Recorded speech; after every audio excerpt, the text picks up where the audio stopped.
Association. I would like to welcome you all here this afternoon, and yes, I could say y'all. I can get by with that. We're delighted that you took time out of a beautiful Sunday afternoon to come and join us. But we feel it's very important to stay on top of what's going on in the city. And therefore, we invited the mayor again this year to come and give this address, and she very graciously agreed, and we're thankful for that and look forward to hearing her remarks. I want to thank the Board of Directors of the Lynn Community Association. If you could just raise your hand or shout or whatever when I call your name.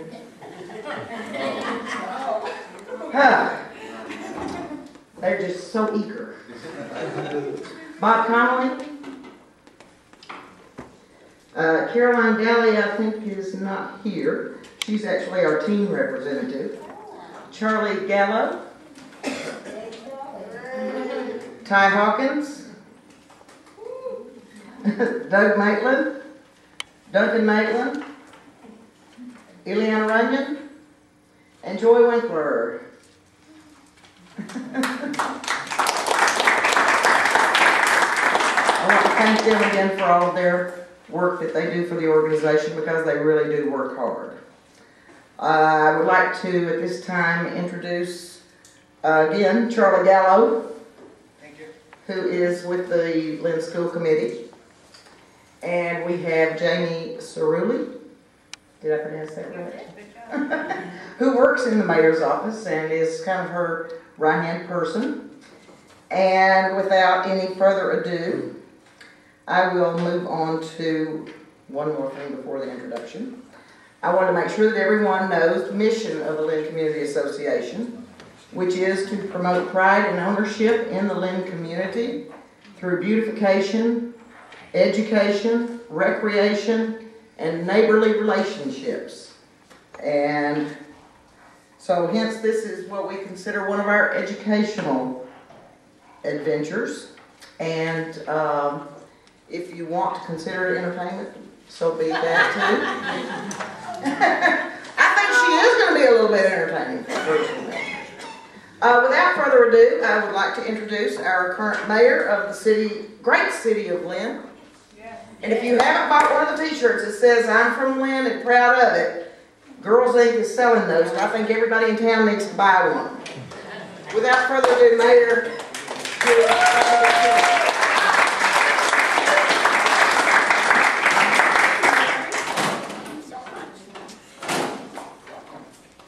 So entertaining, huh? So two nuns walking into a bar. Good afternoon, everybody, and thank you again to Mary Trahan and the Lynn Community Association for once again hosting this event. It's nice to see all of you on a beautiful summer Sunday afternoon. How refreshing it is to realize that so many people from all walks of life are taking a renewed interest and pride in our city. As I stand here today, I can unequivocally say that Lynn is on solid financial ground. We are investing in our future, and I am continuing to challenge our workforce to conduct the business of government in a new and fresh manner. We have $17 million worth of reserves, and our auditors are quick to note that only a handful of communities across the Commonwealth can boast of reserves like this. Our bond rating is steady at Baa1. Our health insurance trust fund is running a surplus, and our budget is well within our means. One of the reasons that our reserves are so robust is that we were able to work collaboratively with our unions, and after many months of coalition bargaining, we were able to produce a $4 million savings in what we fund for health insurance. This agreement will carry us through the next fiscal year without the city having to worry about how to fund health care costs, and without the union memberships having to face joining the government-preferred GIC or some other inferior health insurance program. As you can imagine, having such a large amount of money in the reserve fund brings with it all kinds of suggestions as to how I can spend the money. I can tell you right now that I have no intention of spending this money frivolously or using it to pay for increases in our day-to-day operating budget. Instead, most of the reserves will be placed in a stabilization fund, while the remainder will be used for one-time or capital expenses that you will hear about this afternoon. Sometimes I'm asked why Lynn's financial picture is relatively solid, while other communities are facing tough choices involving layoffs, cutbacks in services, large tax increases, and the like. The best answer that I can provide is that I have treated the city's budget in much the same way as I would my household budget, such as shopping for the best value, buying in bulk, and saving for emergencies or a rainy day. Let me offer some examples. The snow plowing contract was never put out to bid and was always automatically renewed. I put this contract out to bid, and the city realized a savings of approximately $50,000. We also solicited bids for our general liability insurance and our workers' comp insurance and saved 6 figures on each of those new contracts. We are also in the process of regionalizing our emergency dispatch services with the towns of Swampscott and LHAND, saving time and money and enhancing our residents' safety, not to mention making us eligible for hundreds of thousands of dollars in state and federal grant money, and positioning the city of Lynn to become even a larger dispatching hub for surrounding communities in the near future. In fact, just this week, the Lynn Police started to dispatch the Swampscott police calls and began to detain those arrested in Swampscott in our station's holding cells. We are also in the early phases of partnering with Swampscott to offer residents in both communities a choice in their provider of electricity. Until now, everybody has had to purchase their electricity from National Grid. Once this agreement is finalized, National Grid's monopoly on electricity rates will be eliminated, and all consumers will be given a choice of companies from which to buy electricity, which should serve to drive down costs.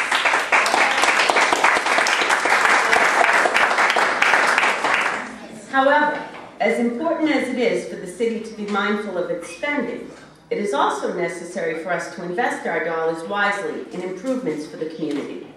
Some of our recent purchases and investments include the following.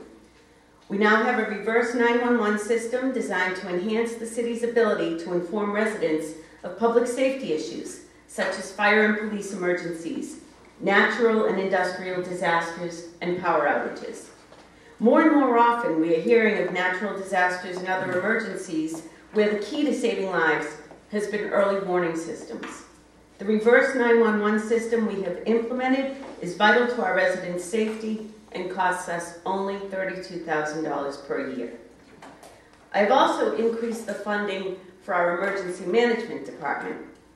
Until now, emergency management was treated as an afterthought and was only allotted about $15,000 annually. In the budget I have submitted to the council for FY13, that figure has increased to over $100,000, and we are taking our emergency preparedness seriously. Under the able direction of Tom Hines, all key city personnel are now in the process of being certified in the National Incident Management System, known as NIMS. These NIMS certifications should be completed within the next 12 months. We are also nearing agreement with the Cemetery Commission to locate Lynn's first ever dog park on Parkland Avenue. We have allocated $35,000 for the fencing for the project, which will include a designated area for smaller dogs. I don't know if any of you have had the occasion to drive by the dog parks in Salem or other communities, but it makes me smile to see the dogs running free. And this investment should also serve to keep places such as Lynn Beach and Woods free of unleashed dogs. I've also created a permanent line item in the budget this year of $25,000 that will be used for the control of weeds and vegetation in Flax and Sluice Ponds. Until now, this weed control money had to be scrounged up annually, and in years that the money could not be found, the growth was not treated, leading to an even bigger problem the following year. By ensuring that this money is allocated annually, we will be able to keep the vegetation under control and the ponds looking beautiful every year. I'm also pleased to announce that Berry Park will be getting $100,000 this year for the installation of lights. In the past, when teams' practices ran late, the parents would actually park their cars toward the players and turn on their headlights to illuminate the field. Once this project is complete, not only will the park be safer in terms of crime prevention, it will also provide safer conditions for the kids using the fields. And, as I pledged to do, the city has hired a full-time grant writer, Donald Docker,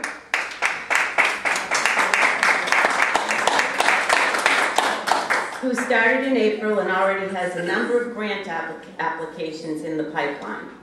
From fire prevention and safety grants, artist space grants, public health initiatives, to a high-tech learning lab grant for our library, which, by the way, let me detour a little bit and tell you about this. This all started with a proposal from Teresa Hurley, who's the head librarian over at our public library. And she said, you know, Judy, we have a kids' room, we have a children's reading room, and we have an adult reading room, but we have no place for the teenagers to go. And that's where we really need to keep them involved in the libraries at that age. They tend to drop off. And I would like to see a teen room created. So she was actually the first person who went over to our grant writer, Donald Docker, and asked him to look into it. And he found a grant that is provided by the MacArthur Foundation that allows for not just teen space, but a teen learning lab where the teenagers who are involved with that facility are also part of the process of setting it up so that it's comfortable for teens, and they are hooked up by internet to other teen centers across the country so that they can learn from one another. So this is the type of quality of life improvements that this grant writer is working on, and feel free to stop by and see him if you have any ideas. I'm sure he'll pursue them. So, we're also investing significantly in our education facilities. Washington Community School is going to be rehabbed so that it becomes a full innovation elementary school. The Fallon School has been reopened so that we can have some of our in-house as opposed to out-of-district placement SPED students studying at the Fallon. And the Thurgood Marshall Middle School building program is coming along well. As you know, we're now about 2 years into the process of getting a new Thurgood Marshall Middle School. And over the last couple of weeks, we have selected our design program manager, and we have selected our project implementation leader, and they will now be working on setting up the design, which has cost us $750,000, but is 80% reimbursable to the city once it's completed. So while these were a few highlights of the city's recent expenditures, there are also several improvements that we have made that cost the city little or no money. Among these, we've had customer satisfaction surveys distributed to every office in City Hall so that we can receive honest feedback from residents and businesses that require our assistance. Responses are distributed to the appropriate departments, and on the rare occasion when corrective action or follow-up is needed, the problem is addressed, resulting in a more user-friendly experience for those who need our services. I also took a careful look at the process we used to hire teens for summer jobs. Historically, the jobs that were available were given to youth referred to in the program by elected officials or City Hall employees. I wanted to give a fair shot to the thousands of teens in the city willing to work if given the opportunity. So this year, we implemented a lottery system so that every teen that applied for a summer job would have an equal and fair chance. Our first round of lottery selections took place 2 weeks ago, with Chris Stevens, a reporter from the Daily Item, physically pulling the names from the selection barrel in full view of several observers. This approach did not make me popular with some of those insiders who have made a ritual out of employing their friends or supporters' kids for the summer, but it did seem to be the most equitable way to ensure equal access and opportunity for all of the young people in the city of Lynn.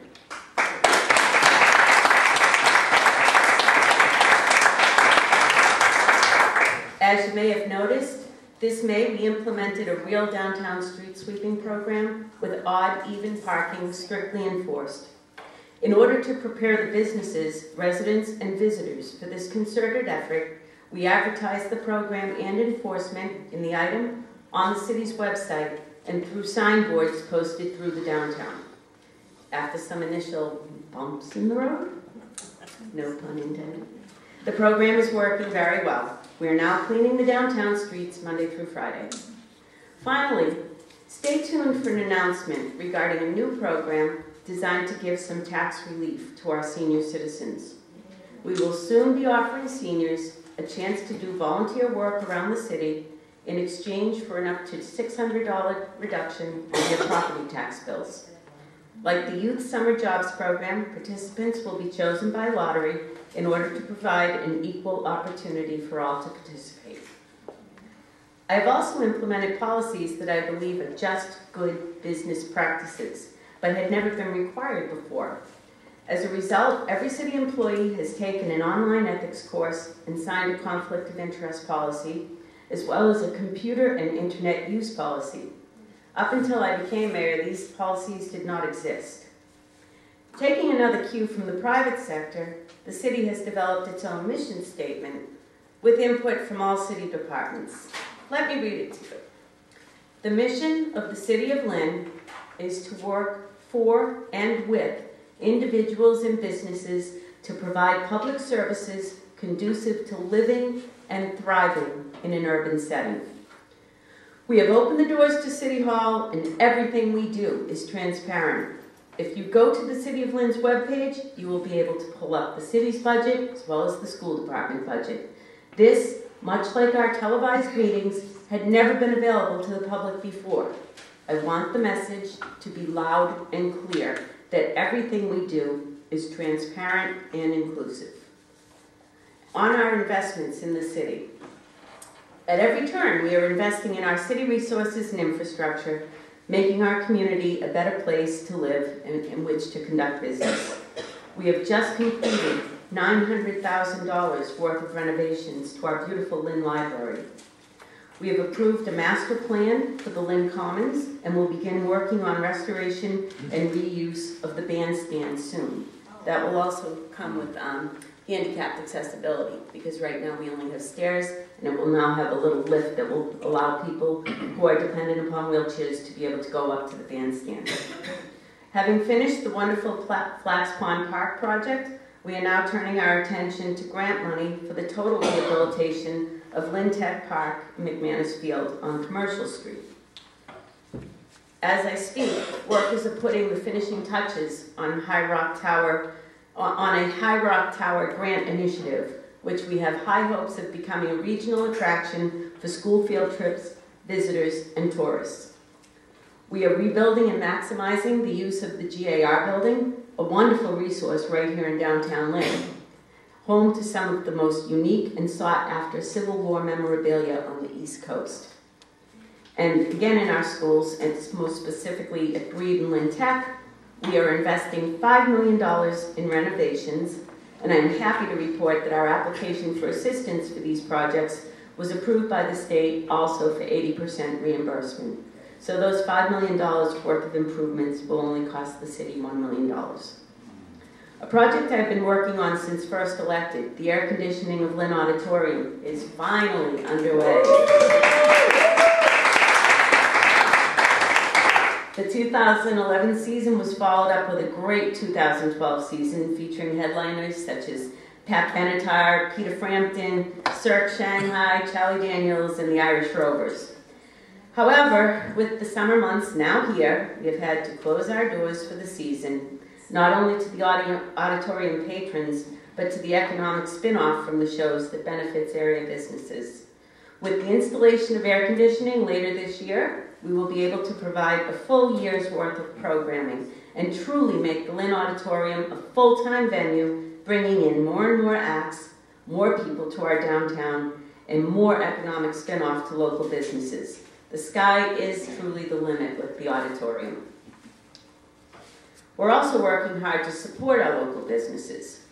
We will continue to implement the commercial facade program, which provides assistance to businesses located in the downtown area for the purpose of upgrading and coordinating signage and storefronts.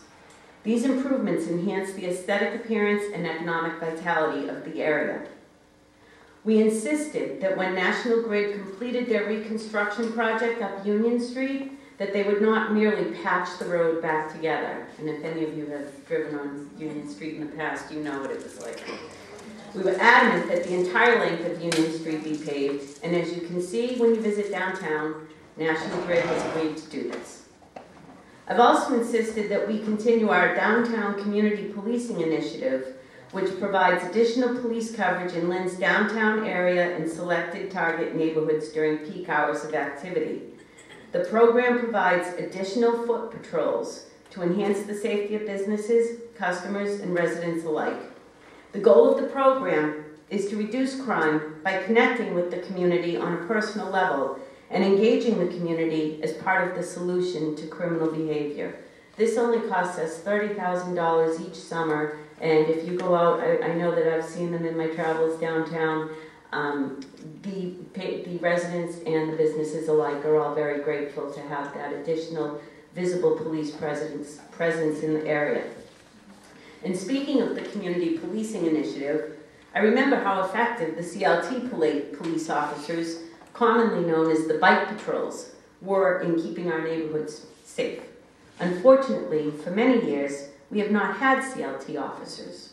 This year, we were able to reestablish the program. Now, every part of the city has CLT officers. The city is divided into 6 sectors, and each sector has its own CLT officer. We were recently successful in fighting to keep our $5 million Wyoma Square project from the chopping block. The Wyoma project will resurface Route 129 and reconstruct sidewalks from Wyoma Square to Boston Street, while dovetailing our Flax Pond improvements. Wyoma businesses are a wonderful and important piece of the city's economy, and we will continue to do everything we can to strengthen them, not only as a part of a business district, but also as an important gateway into Boston Street and downtown proper. In downtown proper, we have been named one of the 5 inaugural arts and cultural districts in Massachusetts, that from over 100 entries and applications. Goals of this designation are to attract artists and cultural enterprises, encourage business and job development, establish the district as a tourist destination, preserve and reuse historic buildings, enhance property values, and foster local cultural development. In conjunction with this, the EDIC has purchased the old Arnold Stationery Building and has begun a $1.7 million investment into the property, formerly old and dilapidated, and soon to be providing 8 artist live-work spaces. We continue to work with and embrace the hard work the residents in the downtown perform. From the downtown open house and meatball, which I thought was a great name, held this weekend, to the upcoming Arts After Hours performances of Shakespeare in the Woods. There is always a new show, a new event, or residents getting together in downtown. A great new vibe has been established and maintained by the Downtown Lynn Neighborhood Association. Hats off to all they do and the momentum they have created downtown. On the other side of the city, a new spirit of communication and dialogue has been established with GE, and we are extremely encouraged by the progress that has been recently made in putting back to use their 20 acres of land on Federal Street. That land had been sitting vacant for far too long. I grew up in West Lynn, and I can certainly remember the presence General Electric had had on Federal Street. In the 1980s, buildings were torn down, and since that time, there has been no activity on these parcels. I felt it was time for a new approach and threatened to drive to New York and meet face-to-face with the executives of GE. Some may look at that as drastic, but I wanted to send the message that the city of Lynn was serious and that this land could no longer stay in its current condition. That action led to a meeting back in October in my office with corporate representatives. It was the first time that city officials and GE corporate officers have ever met. We have had several meetings since then, and in fact, we met just last week. As a result of those talks, we are on target to have that 20 acres of land sold by the end of this year.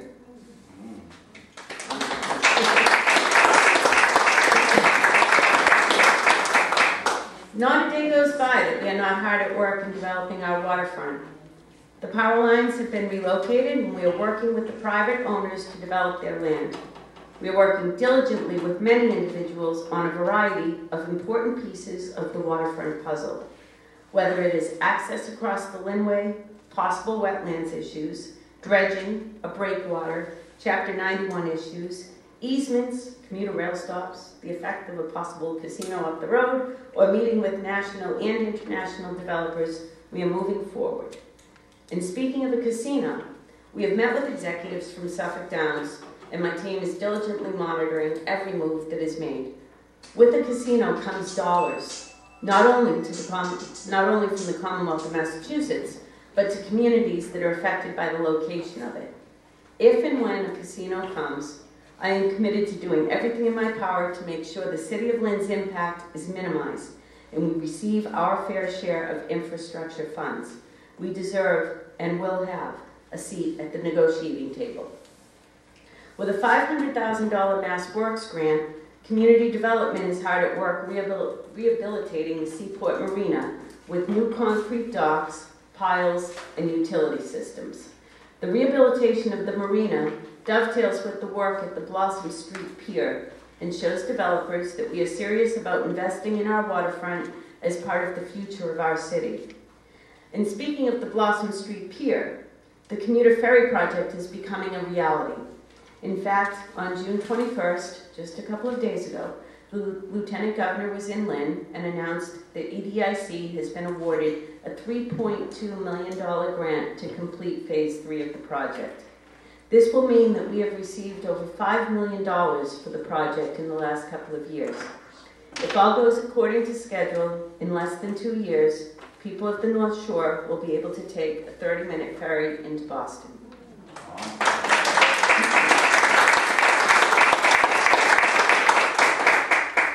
Have your calendars, mark down the World Folk Festival on June 30th and the September 22nd celebration of this year's Waterfront Festival at Lynn Heritage's State Park. I want to thank everybody for coming out today, and I know that Mary had wanted to leave some time for questions and comments and talk, so anybody have any questions? Estelle? You mentioned Thurgood Marshall Middle School. Are they going to build that on the same location where the school is now? Or are they going?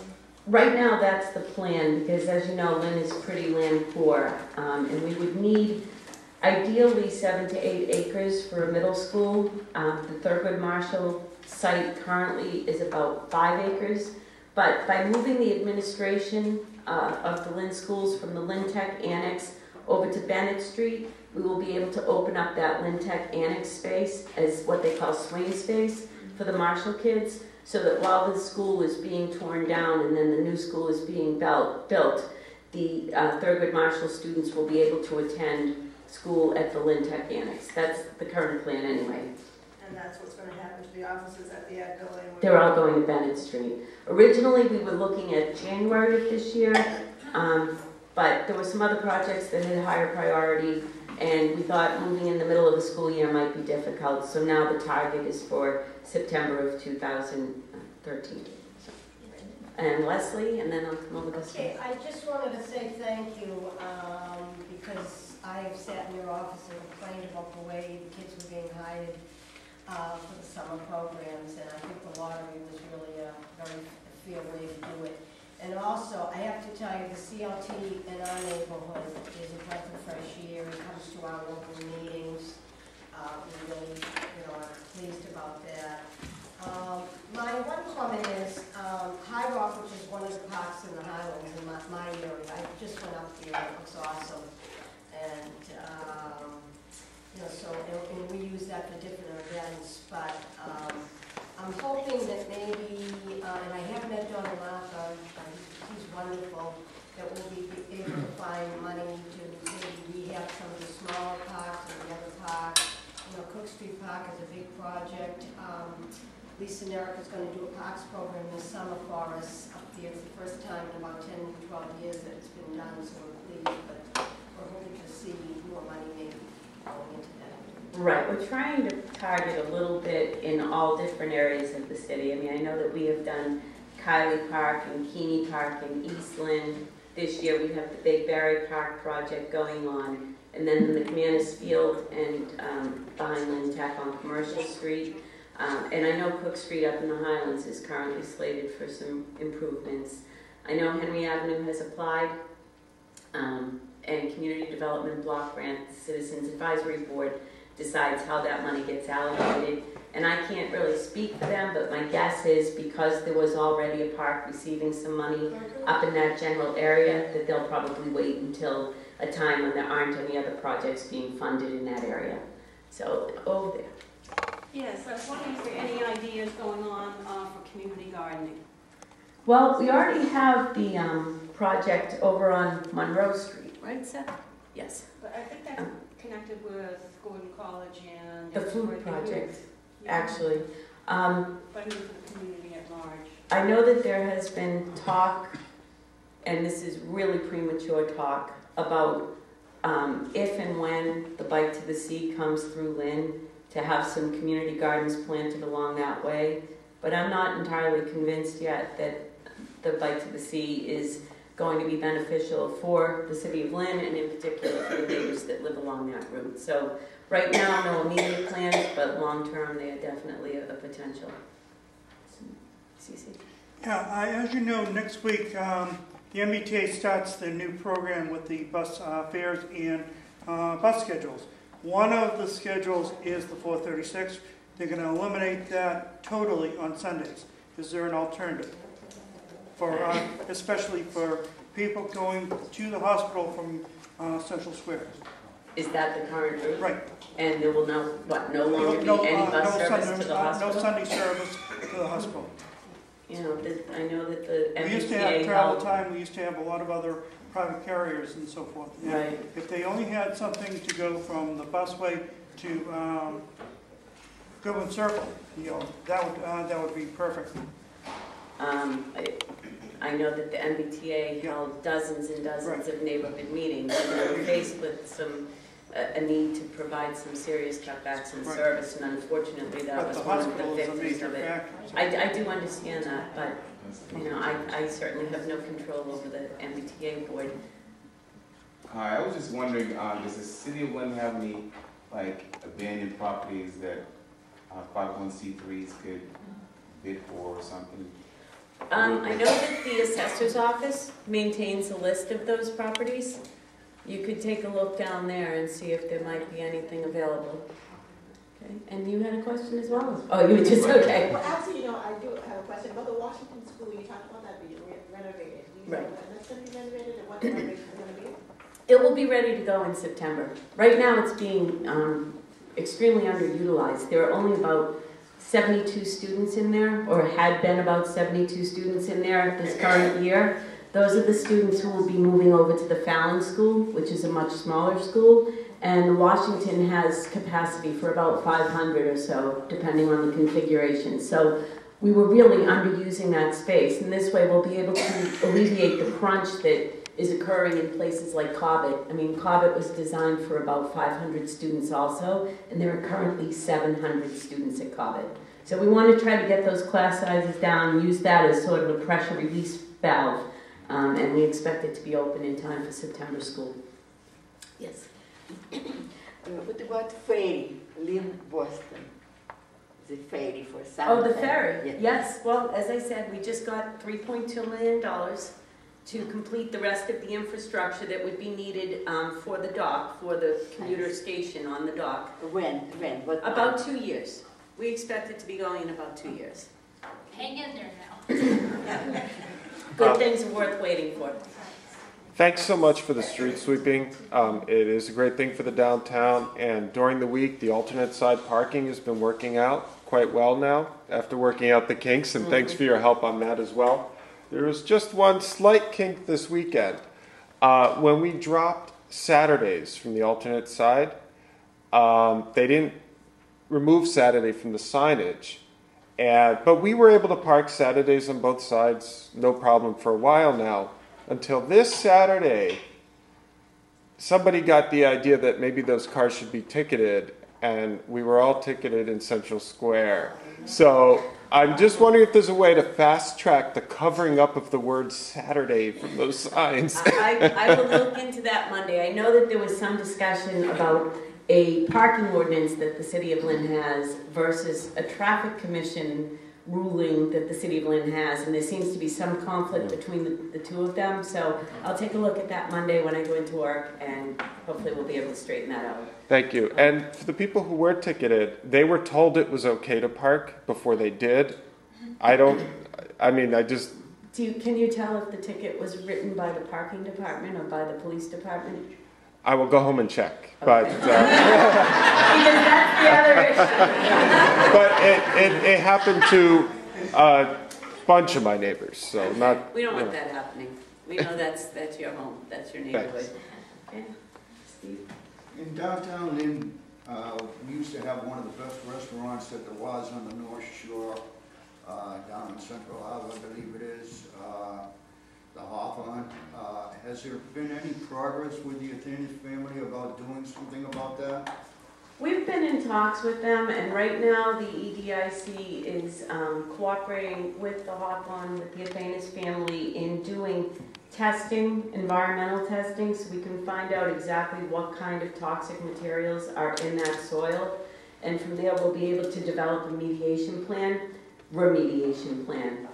Right now it looks like a lot of that is going to be chemicals that are really hard to clean up, like dry cleaning chemicals, some of those solvents that they use in the dry cleaning process, because as many of you know, just north and actually upstream of the Hawthorne property was the old White's Laundry, and a lot of that has seeped across Willow Street and down toward the Hawthorne property. So it's going to be a really big cleanup, and it's going to involve the city having to clean up under the street as well in order to prevent that from further seeping into the Hawthorne property. So yes, the progress is there, it's slow. I have asked Senator Brown's office for some assistance on the brownfields remediation, and they're working to see if they can identify some federal funds for us that might be able to help clean that up. Because I really don't care who pays to have it cleaned up, I just want to see the property put back to use. So, and I think Cassidy and Pat?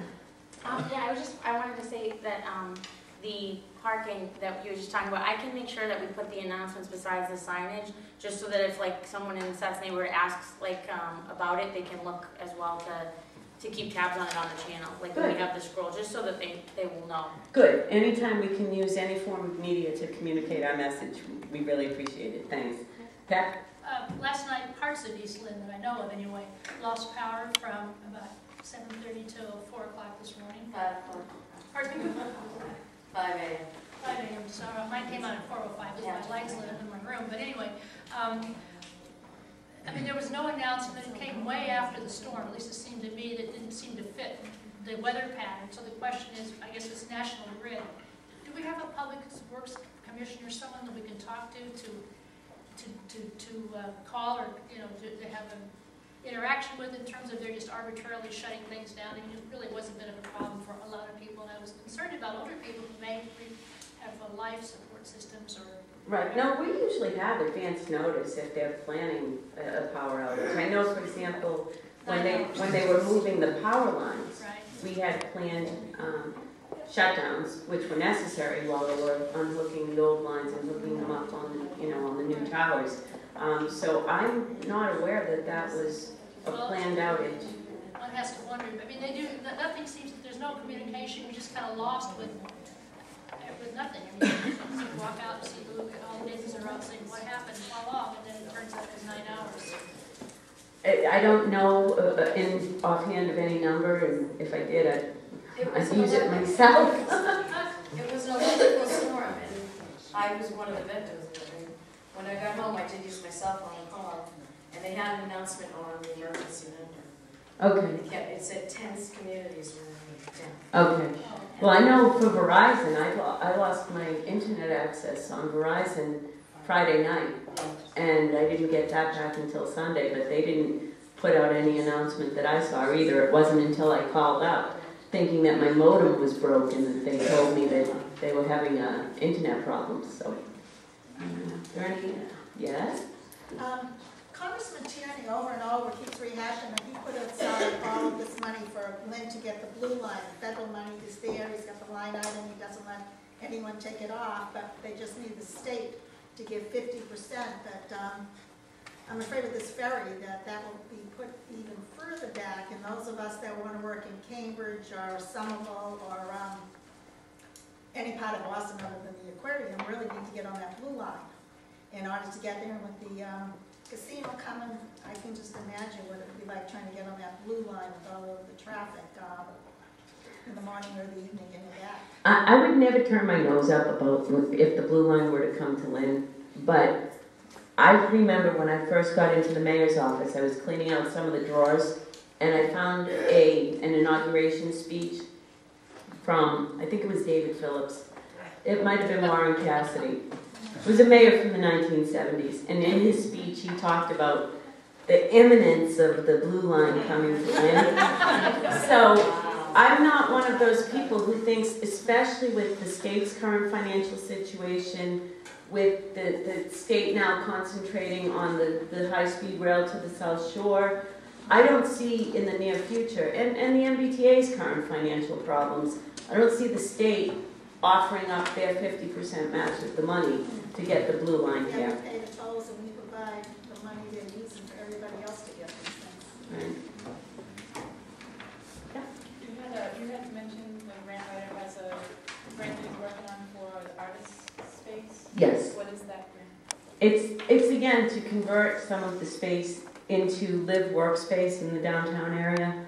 He can give you details on it. I don't have all the details right in front of me, but he is preparing a grant for that. I saw her. Did I see your hand back here? Anybody else? Yeah. Oh.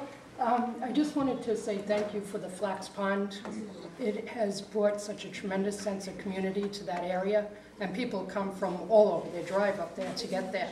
But it's just been fabulous.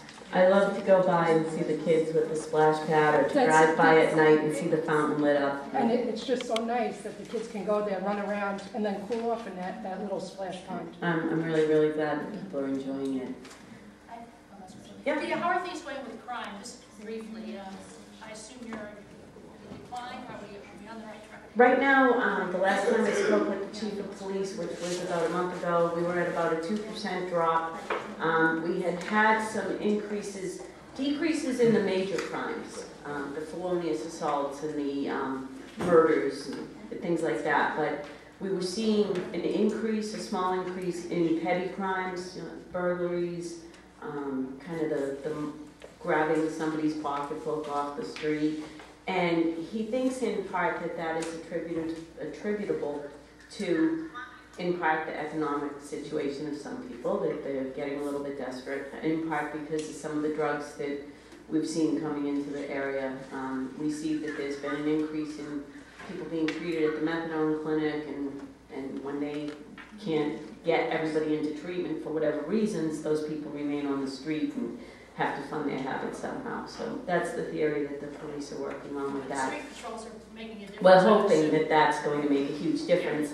And because they only started a couple of weeks ago, we're not going to be able to see the results or their effectiveness until they've been on for a little while. So if you want to call my office, probably in a month or so, we'll be able to have some initial reports on how they're working out. There? I would just like to interrupt to announce that we have time for just one more question, and then we will be happy to have you get some call. Well, I have a couple of announcements to make after the one question. Then we can have a little community time. But we have time for one more question. Do I have to do this by lottery, or can just close your eyes. Spin me around. Yeah, whoever you like to ask a question. If there's somebody who hasn't asked, Mary Ellen, just because if there's anybody who hasn't had a chance, Katerina? Thank you. I have lots of questions, but I'll just break it down to one important one. I'm really thankful for opening up having more transparency in the city, and it's really great. And part of it is it really helps the community get involved. And being on the historical commission myself, it'd be easy if we could have the agendas and meeting notes online. I know every commission, most are volunteer work, and it's a lot of hard work to be on the board. But it would really extend the help to the whole community to get involved and just know what's going on. I know from our perspective, we would love to have public input and say, and it would just give our role reason, because the work that I believe everybody tries to do is really for other people. And If you supply us with the meeting agenda and any meeting notes or minutes, we'd be happy to put them up on the website for you. That's easy to do. And I'm hoping the same for all boards, because I'm interested in a lot of areas. Some boards are more cooperative and open than others. Some of them are a little bit slow about providing the information, but we're trying, and I think you'll see that little by little the information available on the website is expanding, and we're trying to keep it as up to date as we possibly can. So thank you for that suggestion. It is a good suggestion. So thank you all very much for coming out on a beautiful Sunday.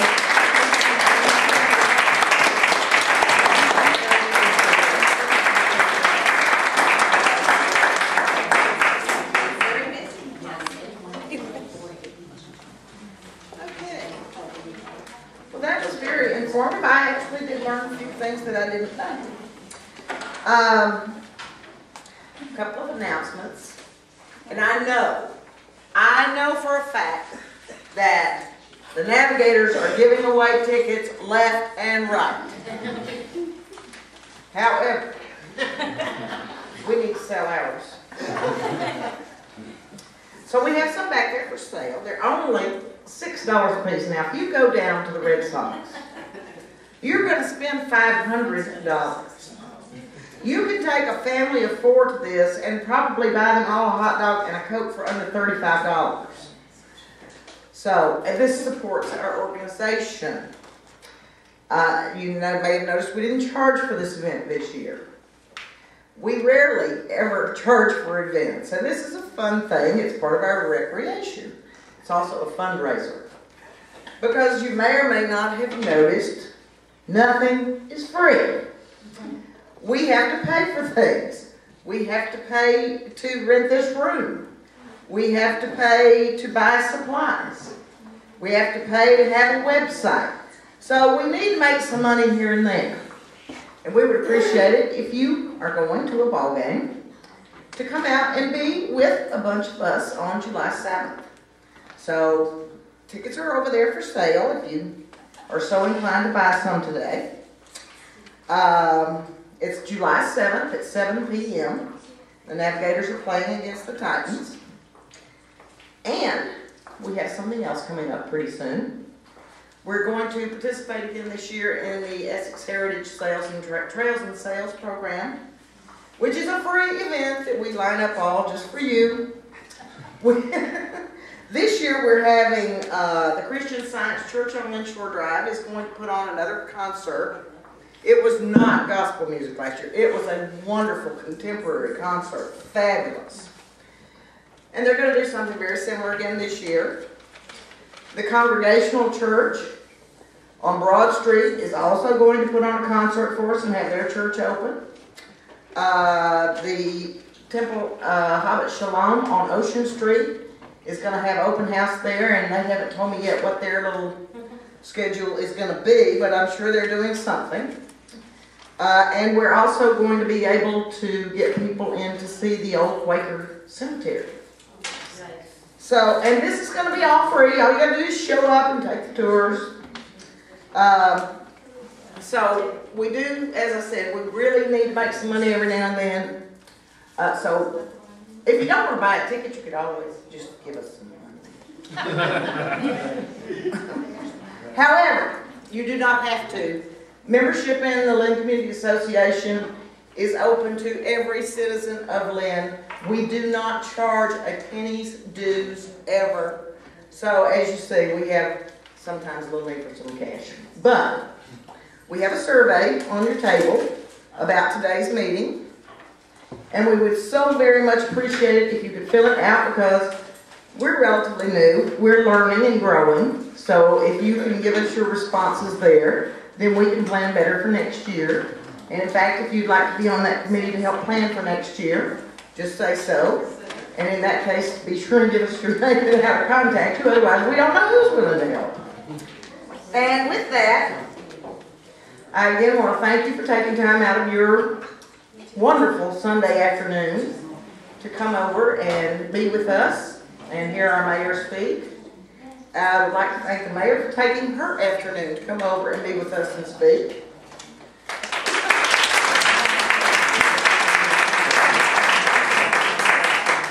And meanwhile, we have plenty of coffee and lemonade and cupcakes and cookies left over there. And let's see, Ann, you have a question? Yeah, what's the date of the concert? September 23rd. What? The Essex Heritage thing is September 23rd. It's a Sunday. The day after the Lynn Arts will have the thing in Heritage Park, which is also part of the Essex Heritage thing. Feel free to stick around, visit with each other for a few minutes, and again, appreciate your coming today and hope to see everyone again very soon.